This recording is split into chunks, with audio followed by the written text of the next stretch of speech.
I grew up in the oldest mill town in the United States in the 70s and early 80s, at a time in the United States where consumerism and procurement of goods was becoming a priority. And I grew up part of that white working poor group of people who were pretty invisible. My mom was not born in the United States and did not have a college degree. My father died of a brain tumor when I was a child, and my mother raised my 3 sisters and I on her own, working as a bank teller, making $6,000 a year. I was living in Seattle and walking to work one day, and there was an outdoor magazine newsstand that I was walking past, and there were the covers of Time and Newsweek, and I'm walking to work and thinking about work that day, and I stopped completely in my tracks, because on the cover of these magazines were Bosnian Muslim women screaming.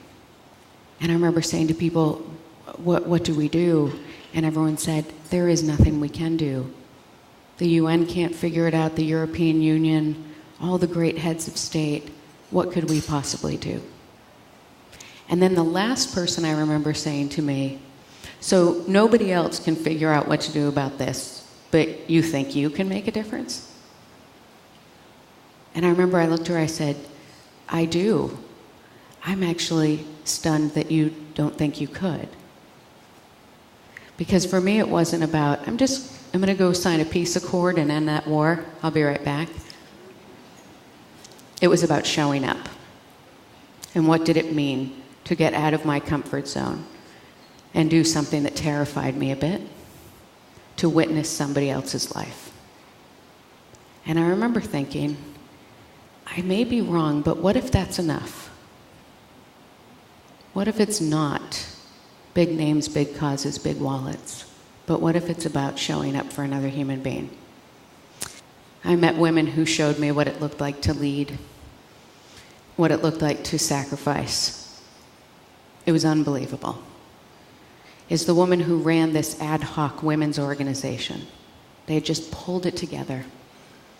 Came up to me and through my translator, who I had hired, told me that months earlier, the military had come into her house and pulled out her husband and her 8-year-old boy and shot them and killed them in front of her.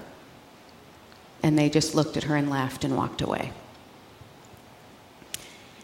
And she's telling me the story through the translator, and she pulls something out of, she had a little dress on with a pocket, and she pulls something out and she said, my son took a ceramics class before the war started, and he made me this brooch.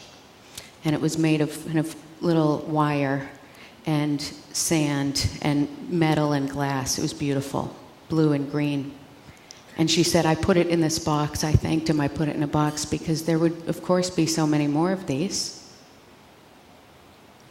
And she said, when I was leaving my home and I took it, I realized that would be the last thing that he ever made for me. And the last thing I own, because she just left with that one box. And she leaned forward and pinned it on me. And she said, now you are the child that I no longer had. And so I remembered in that moment when someone said, why would you go there? What difference do you think you could make? That completely changed my DNA that moment. I actually felt what humanity felt like. I remember thinking about her and all the people I had ever met who sacrifice and who don't have their name in lights, who will never have a building named after them. People won't know. But what if we led with our humanity? And so we fast forward to a couple years ago, and I live in Massachusetts. And a man who runs a Lexus car dealership in Massachusetts read my book. And he sent me an email and said, I'd like to hire you to help me write my generosity plan.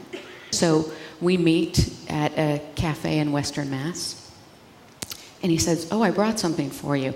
And he pulls out a spreadsheet. And on this spreadsheet, it is the list of every organization he's ever given to, the dollar amounts he's given each year for the last 3 years, the volunteer committees that he serves on, and I kid you not, the total number of volunteer hours. And I said, darling, I wrote the book about this, and I don't even have a spreadsheet that looks like that. Why are you hiring me? You seem to have a pretty comprehensive plan. And he looked at it, and he looked at me, and he said, because Kathy, when I look at it, I don't feel anything. Aren't I supposed to feel something? And I said, you are indeed supposed to feel something. As he told more of his story to me, he said, Kathy, we grew up on the wrong side of the tracks, literally.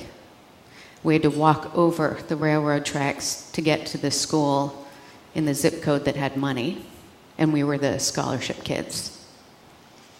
And I said, so you're going back and forth over the train tracks. You don't really have anybody at school watching out for you. You get home and your parents aren't well.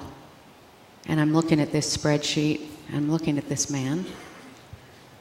And I said, who did you interact? And he said, well, about 3 to 4 times a week on the way home, my sister and I stopped at this mom and pop store to do the grocery shopping.